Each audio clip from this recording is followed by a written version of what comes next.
안녕하세요. 네, 인사드리겠습니다. 저는 그 디모데학교에서 교감으로 일하고 있습니다. 그리고 교회는 서울 북부교회에 다니고 있습니다. 그래서 이름은 나상협이라고 하고요.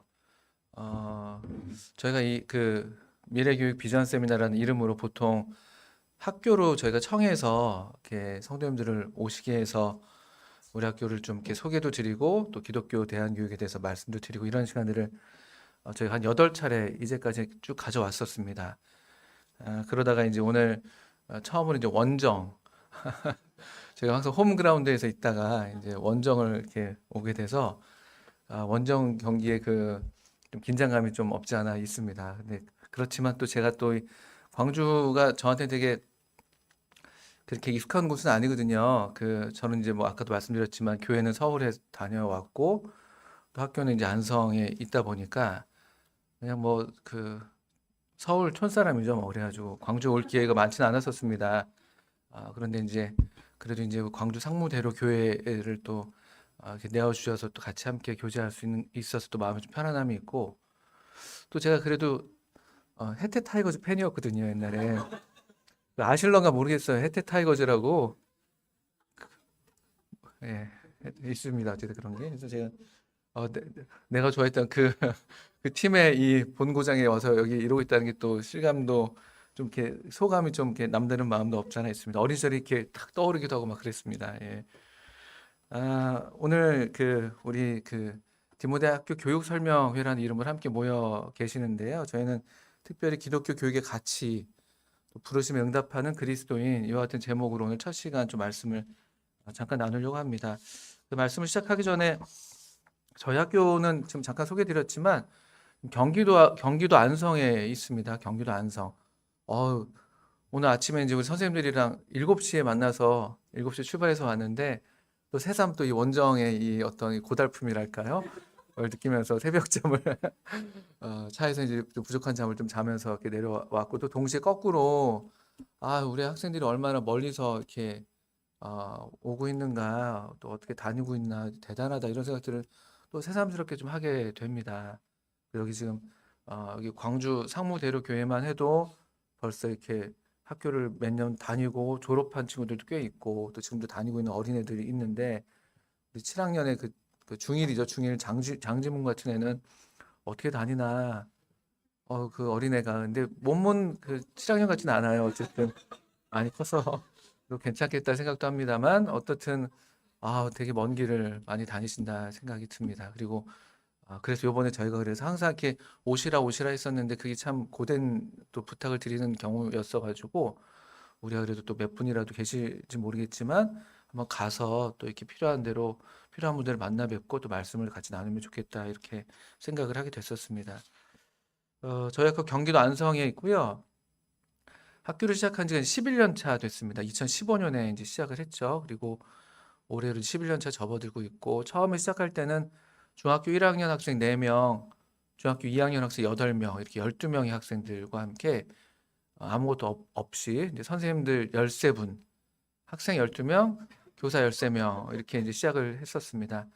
참 좋은 시절이었습니다. 학생들도 좋았겠죠. 뭐 그죠. 12명, 13명이면은 학생들이 빠져나올 구멍이 없는 이제 그런 이제 교육 환경이기 때문에 상당히 좋았던 것 같습니다. 그리고 그렇게 이제 지내오면서 한 10년 지나고 지금 저희 학교 정원이 이제 중등, 고등, 중고등 과정 매 학년마다 한 학급씩을 갖고 있고 그리고 학급의 정원은 16명에서 최대 20명 해서 학교의 뭐랄까 수용 학생 수는 120명이 최대 정원입니다. 그런데 지금 저희가 이제 2018년부터 이제 6개학년이 다 차면서 19년부터 6개학년이 다 차면서 지금 현재 110명의 학생들이 재학하고 있어요.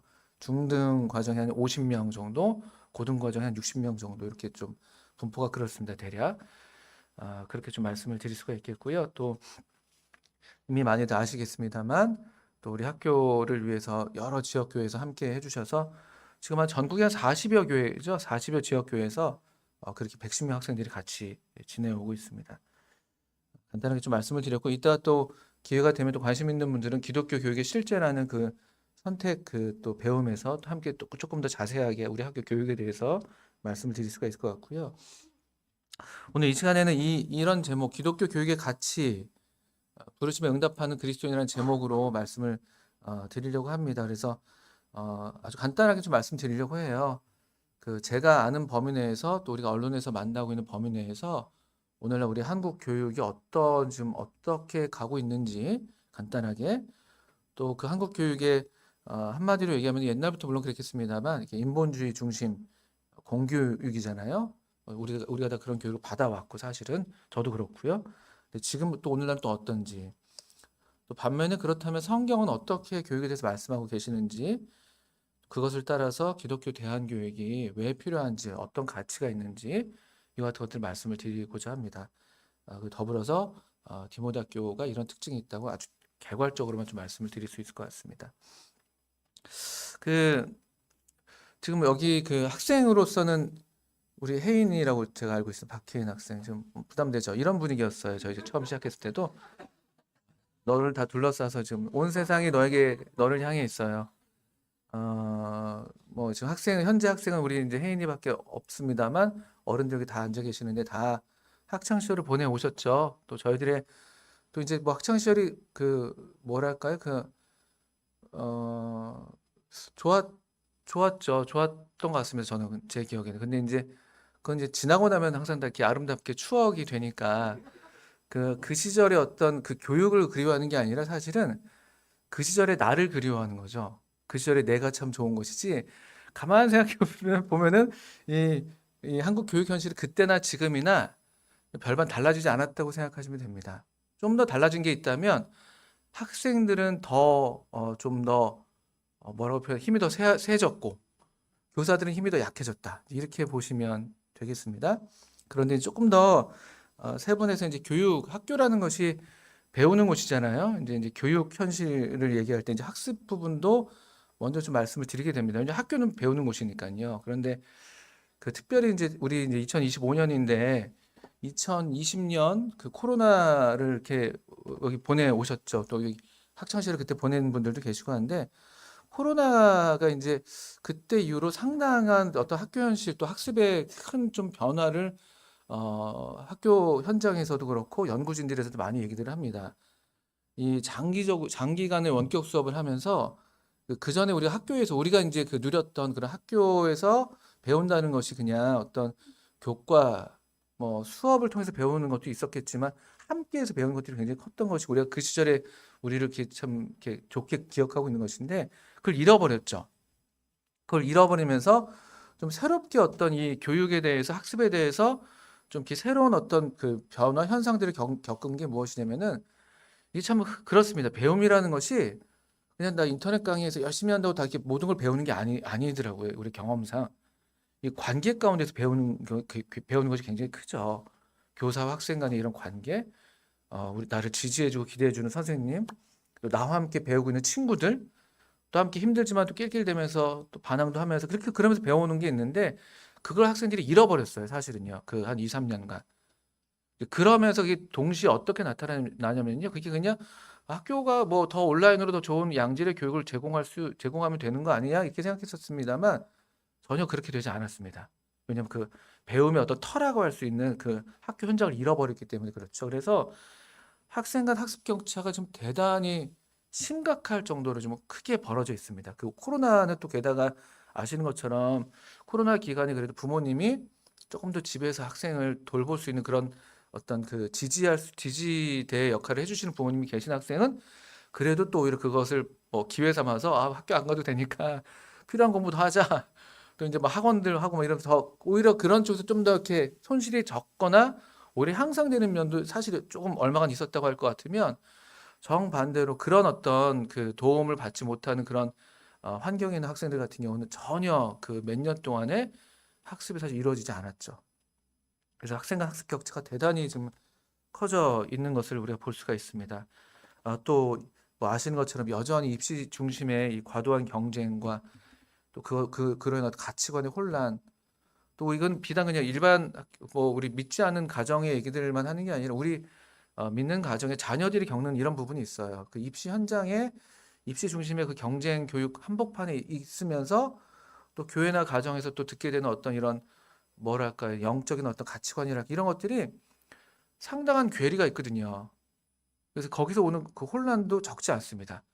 그리고 혼란을 피하기 위해서 어느 한쪽의 가치관을 선택하기가 보통은 쉽고 또 그럴 때 그 가치관이라는 것이 대개는 선택하게 되는 가치관이 다수가 내 주변에 많은 친구들이 따라가고 있는 내가 몸담고 있는 학교가 추구하고 있는 그냥 학교가 진행하고 있는 그런 어떤 과정을 따라서 가치관들이 형성되죠. 혼란만 하면 그나마 다행인데 사실은 그렇게 형성이 되곤 합니다. 정서적인 부분은 더 커요. 우리 부모님들이 그런 것들을 느끼실 수 있을지 모르겠습니다만 학교 현장에 계신 선생님들은 뭐 우리 학교나 또는 일반 학교나 공통적으로 하는 말들이 이 코로나 이후로 아마 그걸 잃어버렸기 때문에 그렇겠죠. 마음이 아픈 아이들이 너무나 지금 많습니다. 생각 이상으로 많습니다. 뭐 마음이 아픈 게 꼭 이상한 건 아니죠. 뭐 아플 수도 있는 것인데 그런데 그게 이제 우리가 어떤 우리 정상 분포 범위 안에서 좀 이렇게 질병이 도는 것들은 그냥 우리가 그냥 자연스럽게 받는 것이죠. 뭐 감기 걸릴 때 되면 걸리고 애기들 크면서 뭐 좀 이렇게 뭐 아프면 아프고 이런 것인데 이게 어떤 그 이상으로 지금 아픈 것은 문제 현상인 것이에요. 근데 지금 청소년들의 정신 건강은 대단히 우려스러울 정도로 지금 악화되어 있습니다. 어떤 상담 기관이라든지 어떤 그런 의료 지원을 해줄 수 있는 어떤 병원들의 청소년들의 어떤 대기가 웬만한 데들은 6개월, 뭐 3개월 이렇게 돼요. 줄을 서 있습니다. 줄을 서 있습니다. 우리 학교의 그 일반 학교에서 학생 생활부장을 하고 계시는 그 선생님이 계시는 그 부모님이 계시는데 그분 얘기가 그런 것이죠. 특별히 더 가끔 만나서 이렇게 말씀을 나누다 보면요. 아픈 애들이 너무나 많아서 그냥 그것 때문에 너무 힘들다 이제 이런 얘기들을 많이 하는데 이건 뭐 남의 이야기가 아니기도 합니다. 우리 아이들의 이야기이기도 하죠. 청소년들의 정신 건강이 상당히 악화되어 있습니다.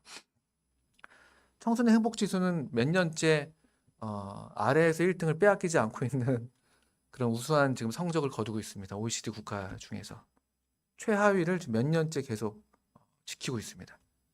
뭐 주관적인 어떤 지표를 할지라도 청소년들이 나는 행복하지 않아요라는 응답률이 뭐 OECD 22개 국가인가요? 24개 국가인가요? 그 중에서 최하위가 하위에 지금 저희가 있어요.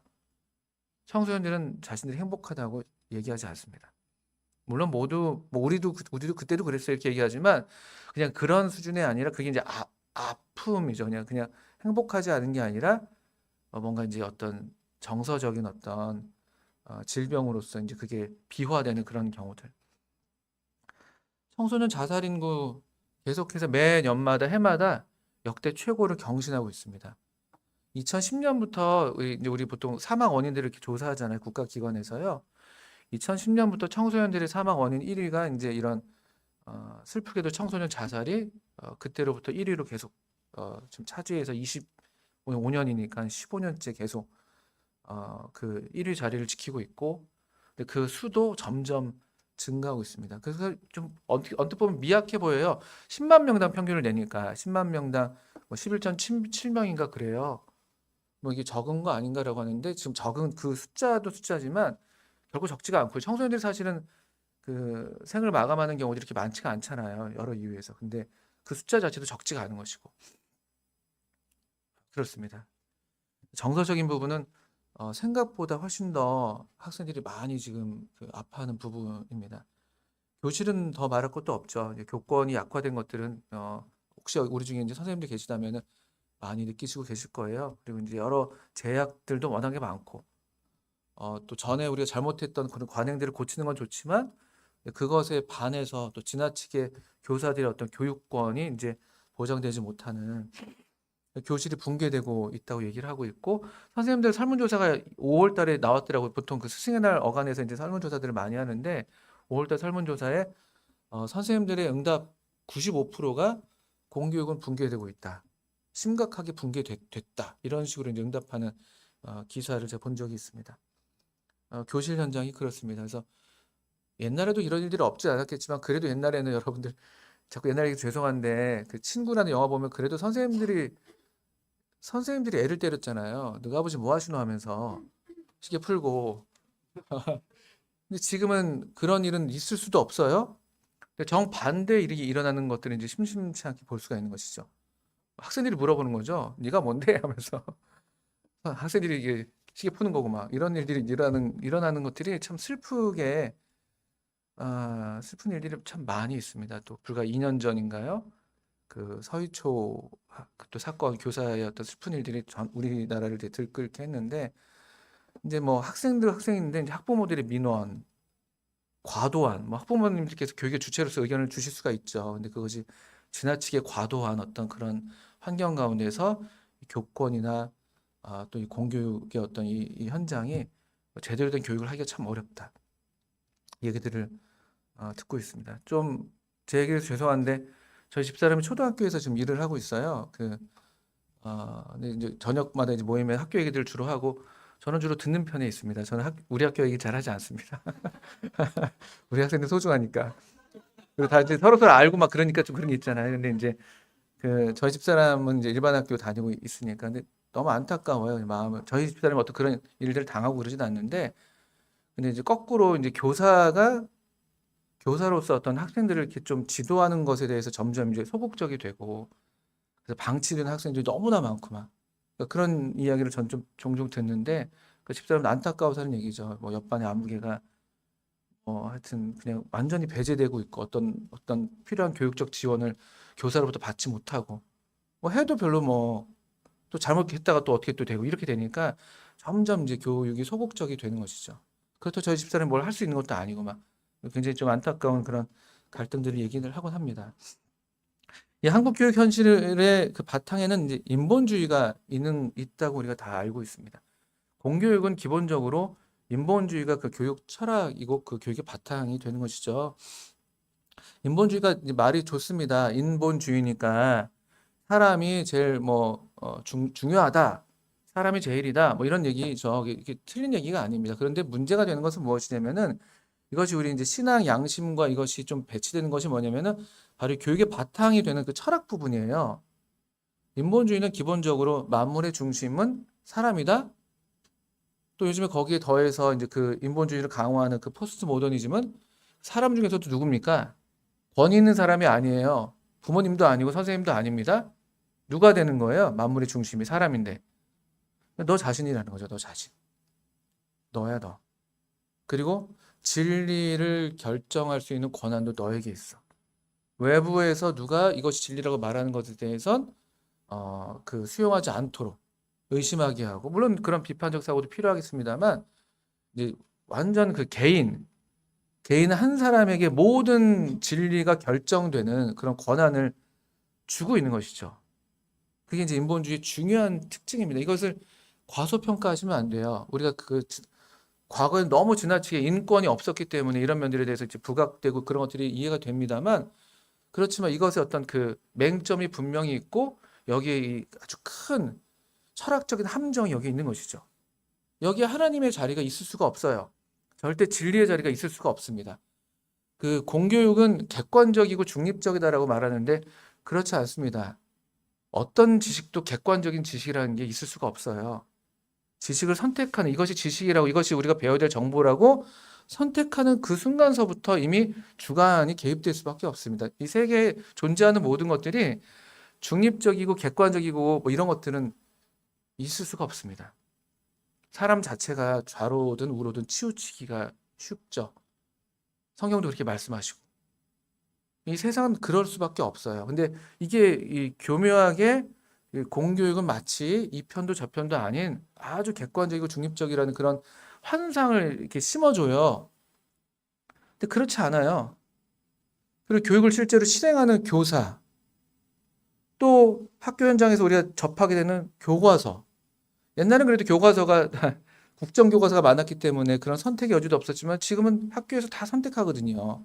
무슨 기준으로 선택하는지. 이미 이제 그런 데서 이런 어떤 중립, 객관 이런 것들은 그런 말들에 현혹되셔서는 안 됩니다. 그냥 다 누군가가 학생 개인이라고 말하지만 사실 학생 개인도 아니에요. 이 공교육의 설계자 또 한국 교육의 어떤 뭐 나름대로 어떤 공론화를 통해서 뭐 만들어 간다고 하지만 그들의 가치관들이 여기 다 배어 있는 것이죠. 교육의 바탕이 그렇습니다. 교육의 주체도 지금 같이 언급해서 말씀드렸는데 교육을 실제로 실행하고 계시는 이제 선생님들의 이야기를 드리는 것입니다. 훌륭한 분들이 많으십니다. 저도 제 그 기억 속에서 좋은 선생님들 많이 계시고 또 여전히 학교 현장에서 저도 이제 국어 교사로서 이렇게 소통하는 교사들 계시는데 아주 정말 좋은 분들이 많이 계세요. 교육적으로 최선을 다하시고. 근데 그럼에도 불구하고 이 신앙적 가치관이라고 할까? 이 그 바탕이 되는 것이 다르죠. 이 불신 교사로부터 우리의 자녀들이 그냥 불신 교사로부터 어떤 것들을 배워오고 있다고 생각하시면 됩니다. 그냥 교사가 누가 돼도 그래도 그 교과서가 있고 객관적인 지식이니까 괜찮겠지라고 생각하시지만 계속 말씀드리지만 그렇지 않습니다. 교과서 자체도 그렇고 또 그 교과서를 다루는 교사라는 채널을 통해서 이것들이 또 가르쳐지고 전달되기 때문에 그 영향력을 과소평가할 수가 없습니다. 그리고 학생들의 이 청소년 시기에 가장 영향을 많이 받는 그 분들이 제가 좀 hun물이 납니다. 제가 코 흘리게 입니다. 50세. 그 가장 많이 그 영향을 받는 그 사람이 이제 친구죠, 친구. 친구가 가장 큽니다. 그리고 그 다음 큰 게 보니까 그래도 교사예요, 교사. 부모님도 죄송합니다만. 교사더라고요, 교사. 그래도. 그래도 좋은 교사들이 계셔서 아마 그런 면을 있을 겁니다. 근데 또 반면에 또 그냥 또 다르게 말하면 교사의 영향력이 그만큼 크다는 거예요. 친구와 교사의 영향력이. 불신 교사의 어떤 그런 그 가르침이란 그 가르침의 영향력을 과소평가하실 수가 없습니다. 그 제도적으로 한계가 있어요. 그 뭐 우리는 신앙에 있는 신앙 있는 교사들도 많이 계시잖아요. 또 우리 여기 호남권에는 그런 그 교직에 계신 분들이 제가 많다고 듣고 있는데 그 또 이렇게 열심히 또 하시잖아요. 그 잘하시는 걸 제가 알고 있습니다. 이제 그럼에도 이제 학교 현장이 이제 점점 어떤 그 교사 개인의 신앙을 얘기하는 것에 대해서 이제 아주 굉장히 정말 순교를 각오하시는 그런 마음으로 하시는 제가 아는 어떤 분도 그 마지막 이제 학기 말 끝날 때 마지막 수업 시간 때 이제 보통 한 번 그래도 복음 전한다. 과학 선생님이시니까 그래도 그렇게 하신다고 제가 듣고 있어요. 전에는 뭐 너무나 자유롭게 이 과학은 얼마나 복음 전하기 좋은 교과예요. 그래서 그렇게 전해서 많은 열매들을 얻으셨는데 지금은 이제 수업 맨 끝날 때 이제 그 애들도 수업하기 힘들어하니까 이제 얘기 들려준다 하면서 이렇게 복음을 살짝 전한다 이런 얘기를 듣는데 그런 한계가 적지 않습니다. 그리고 게다가 학생 인권 조례나 이런 것들은 더더군다나 이런 우리 신앙적인 어떤 가치관을 내세우기가 또 그걸 전하기가 어려운 게 사실이죠. 또 교육 환경을 말씀 안 드릴 수가 없습니다. 아까도 말씀드렸지만 또래의 영향력이 가장 커요. 친구들의 영향력이 가장 크고 친구가 제일 중요하잖아요. 그런데 이제 좋은 친구가 있기도 하지만 그렇지만 이제 좋은 친구도 함께하는 것들이 이제 그 문화라는 것이죠. 어떤 집단이 함께 공유하는 어떤 그런 삶의 환경이라고 할까요? 그것들을 우리가 문화라고 얘기하는데 그것이 대단히 세속적인 이제 문화인 것이죠. 그리고 우리가 모르는 세상에 아이들이 살고 있어요. 지금 본인들 우리 혜인이 본인 모르는 세상에서 살고 있을 수 있습니다. 이미 굉장히 격하게 이끌고 계시는데요. 그 이제 그 문화라는 게 이제 그 우리 이제 이 실체 세계, 리얼 세계가 여기 지금 우리가 이 몸과 몸을 부대끼는 세계가 있다면 우리 아이들은 그 세계만 살지 않거든요. 그 가상 세계에서 살고 있거든요. SNS 속에서. 아이들은 모두가 다 별이 되고 싶어서 인스타그램을 헤매고 있습니다. 근데 그 문화가 그냥 아이들 때 우리 또 그런 수준이라고 생각하시면 그것도 역시 좀 이렇게 너무 우리가 순진하게 생각하는 것인데 그 이 SNS라는 그 어떤 환경, 이 좋은 어떤 기술 문명을 통해서 너무나 학생들의 어떤 그 확산되고 있는 그런 문화라는 것이 대단히 뭐 우리 이제 세속 문화 이렇게 얘기했지만 악한 것들이 너무나 많아요. 악한 것들이. 상상 이상이십니다. 상상 이상. 모르는 게 나으실 수 있습니다. 모르는 게. 알면 크게 이제 상하죠. 마음이 상하고. 악에 대해서 우리가 모르는 게 좋다고 성경도 말씀하시잖아요. 악에게 미련한 게 좋은 것인데 그 세계는 너무나 위태로운 세계에 학생들이 우리 아이들이 있어요. 그리고 또 하나 우리 청소년기 사춘기를 겪잖아요. 사춘기를 겪을 때 그 정도가 좀 있잖아요. 좀 크게 겪는 학생들도 있고 적게 겪는 학생들도 있고 또 크게 겪다가 아예 그냥 일탈해 버리는 경우들도 많은데 가만 제가 이제 관찰해 보니까 저도 사춘기를 지나왔는데 사춘기에서 가장 그 정도 차이를 결정하는 건 뭔가 봤더니만 문화 차이, 문화 차이. 제가 경험해 본 바로는 제가 관찰해 본 바로는 그게 무슨 말씀이냐면은 어릴 때 이제 초등학교 때는 부모님들 손잡고 교회도 다니고 이렇게 말 잘 듣는 우리 아이들이잖아요. 근데 청소년 때 중고등학교를 가서 그 청소년 문화, 그 초등학교 때도 지금 벌써 많이 심한데 그 어떤 심각한 문화들을 접하게 되면서 우리 아이들이 겪는 그 문화 차이로 인한 갈등과 혼란이 대단히 큽니다. 그리고 그 다수의 문화, 다수가 그렇게 하고 있기 때문에 거기에 휩쓸리기가 쉬운 것이죠. 그래서 정도의 차이가 거기에서 제가 있다고 말씀드리는 이유는 뭐냐면은 그 문화 차이가 크면 클수록 사춘기를 심하게 겪는 것 같아요. 근데 그 문화 차이가 적으면 적을수록 사춘기 우리가 보통 그런 어떤 뭐 홍역처럼 말하는 그 사춘기의 정도가 그냥 적거나 거의 없다고도 할 정도로 그런 것들을 제가 좀 봐요. 제가 어디서 봤겠습니까? 우리 11년 학교 생활하면서 보는 거예요. 우리 학생들이요. 얘네들 아마 일반 학교 갔으면 이렇게 착한 아이이 쉽지 않았을 거라고 생각해요. 자꾸 보게 되네요, 갑자기. 엄청 착해요. 뭐 착하다고 죄가 없는 건 아니지만 부모님들의 얘기를 들어도 크게 다르지 않으시더라고요, 보면은. 이런 부분이 있더라고요, 보니까. 근데 우리 학생들이 지금 이 교육 환경이 이 세속 문화가 이게 보통의 큰 도전이 아닐 수가 없습니다. 아이들이 이 문화 앞에서 혼자서 이제 싸우고 있는 거예요. 싸우는 게 뭐 이게 쉽나요? 혼자서? 집에 서 말도 못해요, 부모님들한테. 왜냐면 우리 부모님한테 난 착한 아이니까. 어디 교회 와서 그런 말들을 하겠어요. 교회 와서도 비슷하죠. 혼자서 엄청 앓는 거예요, 혼자서. 또 그게 또 더 어떤 그 정서적으로 또 어떤 그런 그 연약을 또 이렇게 가져올 수도 있고. 이게 만만하지 않습니다. 그래도 이제 가정이 튼튼하고 또 교회가 이제 튼튼해서 그런 또 다른 어떤 대학 문화로서 어떤 한쪽에 딱 버텨주면 그래도 이걸 견뎌내요. 근데 이 세속 문화에 대항하는 대학 문화가 없이 그냥 아이 혼자 있는 경우는요, 10중 8구입니다. 10중 8구 그냥 훅 하고 휩쓸려 가는 거예요. 파도에 휩쓸려 가는 거죠, 그냥. 그러니까 교회와 가정이 그런 대학 문화가 되어주시면 너무 잘하시는 거죠. 그래서 저는 이런 그 우리 교육 현실들 또 이런 인본주의 중심 이런 얘기들을 생각하면서 이 말씀이 좀 생각이 났습니다. 시편 11편 3절에 터가 무너지면 의인이 무엇을 하랴 이런 말씀이 있어요. 우리의 자녀들이 의인이에요. 우리 훌륭한 자녀들이고 터가 무너지면 그런데 마치 그 모래 위에 짓는 집과 같이 비가 오고 창수가 나면요. 이게 터가 무너져 있기 때문에 터가 단단하지가 않기 때문에 휩쓸가기가 너무나 쉬운 거예요. 우리의 자녀들이 그냥 모래 위에 집을 짓게 하시면 안 되는 것이죠. 반석 위에다 집을 짓게 단단한 그 터 위에다가 집을 짓도록 인생의 집을 짓도록 그 인생이 한 번의 인생이 또 아니잖아요. 우리 영원 세계까지 이어지는 우리의 삶인데 거기까지 있다 할 수 있도록 정말 뭐 100년, 1000년 영원의 시간도 견뎌낼 수 있는 그런 집을 지을 수 있도록 해주실 필요가 있는 것이죠. 그게 저는 부모의 의무이고 부모의 책임이라는 생각이 더 듭니다. 사사기 2장 말씀은 너무나 잘 아시는 말씀으로 터가 무너졌을 때 일어난 일들이잖아요.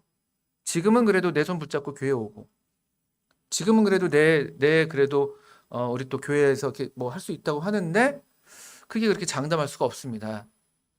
내가 없으면 아이가 고등학교를 졸업하면 집을 떠나면 여기 몸담고 지역교회를 떠나면 우리가 자신할 수가 없죠. 이 이스라엘의 다음 세대들이 그랬잖아요. 그 아버지 세대들이 가고 나니까 여호와를 알지 못하는 다른 세대가 돼버렸죠. 근데 흥미로워 여호와를 알지 못해요. 이런 일들이 그냥 우리 자녀에게는 일어나지 않을 거라고 우리 생각할 수가 없습니다. 저도 자녀 둘이 있는데 엄청 긴장돼요. 지금 청년 시기를 이제 다행히 청소년기를 보내고 청년 시기를 보내고 있는데 지금도 긴장되죠. 불신 결혼하면 안 되니까. 막 가르쳐요. 불신 믿지 않는 애 데려오면 다리 몽둥이를 분질러 놓겠다. 막 하는데 근데 사실 또 뭐 그런 일이 정말 생기면 얼마 어떡합니까? 자식 이기는 부모 없다고 막 하는데 그럼 우리가 바로 봐오기도 하고 알지 못하고 행하신 일도 알지 못하고 근데 알지 못하는 걸 끝나지가 않아요. 근데 보시면요. 그냥 알지 못하니까 참 안타깝다. 이걸 끝나지가 않아요. 이 성경 말씀은 악을 행하여 이렇게 돼요. 악을 행하여. 하나님 목전에 악을 행하고 알지 못하는 게 아니라 알지 못하는 걸 끝난다고 생각하시면 안 돼요. 악을 행하고 여호와를 버리고 주위에 있는 백성의 신들을 따라서 그들에게 절하고 여호와를 진노하시게 하는 이것만큼 무서운 일이 어디 있습니까? 하나님께서 우리의 자녀들을 바라보실 때 그 사랑으로 바라보시기를 그런 사랑의 눈을 가지신 우리 하나님 아버지께서 내 자녀를 향해서 이렇게 진노하는 눈으로 바라보게 된다? 저는 생각하고도 싶지 않습니다. 가장 끔찍한 일이죠. 이 무너지는 터. 반면에 성경은 교육에 대해서 분명한 명령을 곳곳에서 주고 계시는데 신명기 6장, 시편 78편, 디모데 3장을 제가 이렇게 언급을 했습니다. 신명기 6장 같은 경우는 제가 이 말씀을 이번에 다시 좀 자세히 보는데 와, 이 말씀은 정말 절대적인 말씀이다라는 생각을 다시 하게 됐습니다. 절대적인 말씀이에요. 절대적인 명령. 왜 그런가 봤더니만 이 말씀을 곰곰이 제가 다시 봤습니다. 잘 아시는 말씀이잖아요. 이스라엘아 들으라. 우리 하나님 여호와는 오직 유일한 여호와이시니. 절대적 신앙이에요. 하나님 말고는 우리 하나님 말고는 다른 신이 없어야 돼요. 없습니다. 그리고 이 말씀은 정말 절대적인 말씀이고 절대적인 요구를 하시는 그런 말씀이더라고요. 절대적 신앙. 너는 마음을 다하고 뜻을 다하고 힘을 다하여 내 하나님 여호와를 사랑하라. 사랑에 있어서 절대적인 사랑이에요. 뭐 사랑의 여지를 남겨두지 않습니다. 절대적으로 하나님만 사랑하라는 말씀이에요. 절대적으로. 오늘 내가 너에게 명하는 이 말씀을 너는 마음에 새기고 절대적인 말씀이에요. 이 말씀이 그냥 들어도 되고 안 들어도 되는 그런 말씀, 순종해도 되고 안 해도 되는 그런 말씀이 아니라 정말 마음 한복판에 새겨야 될 그런 말씀. 절대적 말씀. 너의 자녀에게 부지런히 가르치며 집에 앉았을 때든지 길에 갈 때든지 누워 있을 때든지 일어날 때든지 이 말씀을 강론할 것이며 절대적 교육이다. 절대적 교육. 해도 되고 말도 되고 지금 이 신명기 6장의 이 말씀은 우리에게 선택을 요구하는 말씀이 아니에요. 절대적인 말씀이에요. 절대적인 말씀. 그래서 이 말씀 한복판에 너에게 이 말씀을 듣는 아마 어른 세대였겠죠. 너 자녀에게 부지런히 가르쳐라. 그리고 이 부지런히를 이렇게 자세하게 묘사했는데 집에 앉았을 때든지 길에 행할 때, 뭐 길에 갈 때든지 누워 있을 때든지 일어날 때든지 절대적으로 교육하라는 거예요. 절대적으로 교육. 24시간 사실은. 뭐 이때 무슨 학교가 있었겠습니까? 자녀 함께하는 모든 순간에 하나님 말씀을 계속 가르치라는 거예요. 그러니까 여러분들 이런 말씀을 우리가 생각할 때 부모로서 또는 교회 인도자로서 우리의 자녀들을 어디에서 교육받게 할 것인가는 물어야 될 대단히 중요한 질문이 되는 것이죠. 그 나에게 이 절대적인 어떤 이 요구, 교육에 대한 명령이 주어져 있는데 이 명령을 내가 24시간 다 할 수 없다면 누구에게 이것을 또 부탁해서 위탁해야 될 것인가를 여러분 생각하셔야 되는 말씀이에요. 그렇습니다. 이 말씀이 정말 그렇더라고요. 그냥 남는 시간에 애들 가르쳐 이게 아니에요. 절대적으로 교육하라는 거예요. 절대적으로. 환경도 그래요. 너는 또 그것을 네 손목에 매어 기호를 삼으며 네 미간에 붙여 표를 삼고 내 집 문선주와 바깥문에 기록할지니라. 물론 이제 부모가 자기의 어떤 신앙을 위해서 이런 환경을 얘기하는 것도 되겠습니다만 이 가정 환경, 이 자녀 환경, 이 절대적 환경을 구성하라는 거죠. 물론 그렇다고 우리가 진공 상태에서 뭐 아이들을 길러낼 수는 없겠죠. 근데 이제 이게 우리에게 부모에게 주신 명령이라면 말씀이라면 이 말씀, 이 절대적인 말씀 앞에서 우리가 절대적으로 어떻게 순종할 것인가는 생각해야 될 책임이 우리에게 있는 것이죠. 신명기 6장이 그렇더라고요. 또 시편 78편 이것도 우리 교육에 대한 말씀으로 우리가 잘 받을 수 있는 말씀입니다. 교육의 내용이 있더라고요. 여호와의 영예와 그의 능력과 그의 행하신 기이한 사적을 후대에 전하리로다. 하나님을 전하고 하나님을 가르치고 하나님께서 하신 일. 교육의 목적은 이렇습니다. 그들로 그들의 소망을 하나님께 두며 우리의 자손 세대들이 자녀들이 삶의 소망을 어디에다 둘 것인지 결국 소망의 문제잖아요. 무엇이 내 삶을 나로 살게 할 것인가 모두가 다 그걸 생각하거든요. 애들이 어리든 뭐 나이가 들든 간에 결국 먹고 사는 문제잖아요. 쉽게 말하면요. 너 어떻게 살 것인가라고 할 때 그 삶의 소망을 돈이 아니라 이 결국 경제하는 게 돈이잖아요. 사회적 지위라는 게 결국 돈과 연결되어 있잖아요. 그 소망은 딱 두 가지더라고요. 돈 아니면 하나님이에요. 돈 아니면 하나님. 근데 그것이 아니라 소망을 하나님께 두는 그런 자녀들이 되도록 하라는 것이죠. 그게 우리 교육의 목표입니다. 그 어리석은 부자처럼 돼서는 안 되잖아요. 우리가 그 부자를 가리켜서 어리석다고 얘기하는데 재물은 부유했지만 하나님께 대해서 부유하지 않았다는 그런 평가를 받았거든요. 재물의 소망을 잔뜩 두고 있었죠. 곳간을 짓고 막. 하나님께 대해서는 가난한 사람이었어요. 하나님께 대해서는 가난한 사람이었다고. 그래서는 안 되는 것이죠. 그럼 또 우리는 보통 그럼 하나님에게도 부유하고 재물도 부유하면 좋겠다 그런 생각들을 합니다. 성경은 그렇게 그렇게 딱 양자택일의 얘기는 있는지 잘 모르겠습니다만 단순하게 그냥 하나님께 소망을 두라. 그러면 돈이 필요한 사람에게 돈을 줄 것이고 그 재능을 따라서 분량을 따라서 하나님께 소망을 두면 하나님이 알아서 하시는 것이죠. 주실 만큼 주시는 것이죠. 그 재물을 잘 다스릴 수 있으면 재물을 많이 줘서 또 주님의 일에 드리기도 할 것이고 어떤 높은 데도 오르기도 할 것이고 근데 꼭 돈이 많아야 되고 높은 데 올라야 된다? 그건 아니에요. 그거 많이 속습니다. 그래야 영향력이 있다? 그렇지 않습니다. 하나님께 소망을 둔 사람들이 영향력이 있어요. 베드로랑 요한은 은과 금은 내게 없지만 내게 있는 것을 너에게 주노니 나사렛 예수 이름으로 일어나 걸으라 그랬어요. 그런 이치가 있습니다. 속으시면 안 됩니다. 그냥 하나님께만 소망을 두는 그런 인생이 되게 하는 것이죠. 디모데후서 3장 15절부터 17절 말씀도 절대적으로 우리가 붙들어야 될 말씀인데 무엇이냐면 성경의 충분성이에요. 그럼 성경만 하면 된다 그건 아니지만 성경은 너무나 충분하다는 것이죠. 모든 것들이 다 성경 아래에 있으면 되는 것입니다. 왜냐하면 말씀이 이렇게 가르치고 있어요. 또 어려서부터 성경을 알았나니 성경은 능히 너로 하여금 그리스도 예수 안에 있는 믿음으로 말미암아 구원에 이르는 지혜가 있게 하느니라. 모든 성경은 하나님의 감동으로 된 것으로 교훈과 책망과 바르게 함과 의로 교육하기에 유익하니 이는 하나님의 사람으로 온전하게 하며 모든 선한 일을 행할 능력을 갖추게 하려 함이라. 이 말씀 믿습니다. 성경으로 충분해요. 어릴 때부터 성경을 가르치셔야 돼요. 한글도 성경으로 떼게 하세요. 이미 다 끝나셨군요.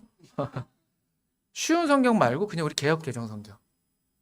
그냥 제가 국어교사로서 드리는 말씀입니다. 성경으로 충분합니다. 성경이 우리를 구원합니다. 저는 이 말씀이 참 좋아요. 성경은 능히 할 수 있다는 거예요. 능히 또 모든 선한 일을 행할 능력을 갖추게 한다.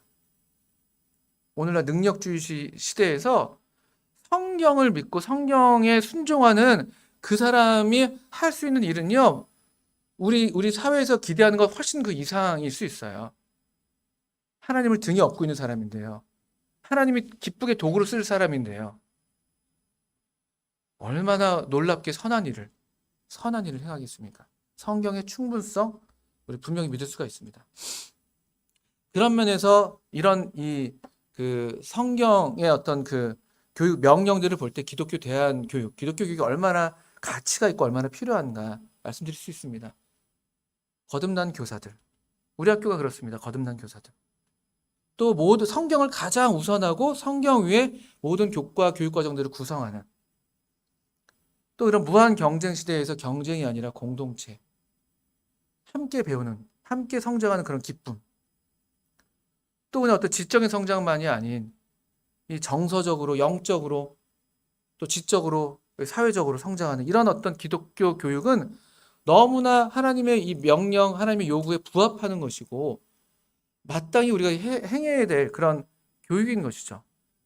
할 수 있으면 이렇게 하면 좋지가 아니라 이렇게 할 수 있도록 해야 되는 거예요. 하나님 명령이 그러시니까. 할 수 있도록 우리 생각을 바꿔야 되고 구조, 우리 어떤 이 패러다임을 바꾸실 필요가 있습니다. 할 수 있으면이 아니라 부모님이라면 우리 가정에서, 교회라면 우리 교회가 할 수 있으면이 아니라 할 수 있도록 하셔야 됩니다. 그래서 말씀드렸던 게 우리 디모데 학교가 바로 완전하진 않습니다. 그렇지만 할 수 있도록 최선을 다한다고 말씀드릴 수 있습니다. 우리 학교 선생님들 거듭난 분들이세요. 다 이 신약교회 원리를 따라서 모이는 그 지역교회에 속해 계신, 거의 그렇습니다. 거듭난 교사들 분명히 다 거듭나신 분들입니다. 또 아까 성경을 중심으로 이 교육하고 있습니다. 실제로 성경을 가르치고, 뭐 이따 자세한 말씀도 드릴 수 있겠습니다만, 또 우리 학교 이 사랑과 배움의 장 이렇게 말씀드렸는데, 학생과 학생 간의 관계, 선후배 간의 관계, 또 교사와 학생 간 관계 등등 함께 배우고 성장할 수 있는 그런 배움의 장을 주님 은혜로 가꾸고 있습니다. 그렇게 해서 하나님의 사람, 전인적으로 성장하는 하나님의 사람으로 양육해 가는 것을 저희가 목표로 하고 있는 것이죠. 그냥 머리만 그런 게 아니라 마음으로 하나님을 사랑하는, 하나님께 정말 충성하는 그런 세대, 그렇게 우리가 길러가고 있습니다. 제가 결론으로 우리가 가야 할 길, 이렇게 제목을 적어놨는데요. 제가 어떤 책을 읽다가 이거 이상한 나라의 앨리스에 나오는 그런 단락입니다. 앨리스가 이제 무슨 토끼를 만나가지고 토끼한테 길을 물어보잖아요. 나 어디로 가야 돼? 물어보니까 토끼가 그건 네가 어디로 가고 싶은지 달렸지 했더니만 대답이 어디든 상관없어 그래요. 그럼 어디로 가도 상관없겠네. 목표가 없으면 우리 자녀를 어떤 자녀로 길러낼지 그 길, 그런 어떤 그 목표가 없으시면요, 그냥 어떻게도 상관없습니다. 여길 가든 저길 가든. 만약에 우리 하나님 말씀을 따라서 우리 자녀가, 우리의 또 교회에서 자라난 자녀들이, 내 자녀가 하나님의 사람으로 들여지기를 원하신다면, 하나님께 충성하는 그런 세대가 되기를 바라신다면, 또 하나님께서 기뻐하시는, 하나님께 부요한, 하나님께 소망을 두는 그런 어떤 생을 살기를 원하신다면 길을 선택하는 것은 대단히 중요합니다. 그 목적지에 갈 수 있는 길을 선택하셔야 돼요. 그 길이 무엇인지는 우리 여기 함께 계신 형제 자매님들께서 또 주님 앞에서 또 주님께서 주시는 그런 마음과 교훈을 따라서 인도를 받으실 수 있겠다고 생각이 듭니다. 기도하겠습니다. 기도하고 제 시간을 마치겠습니다.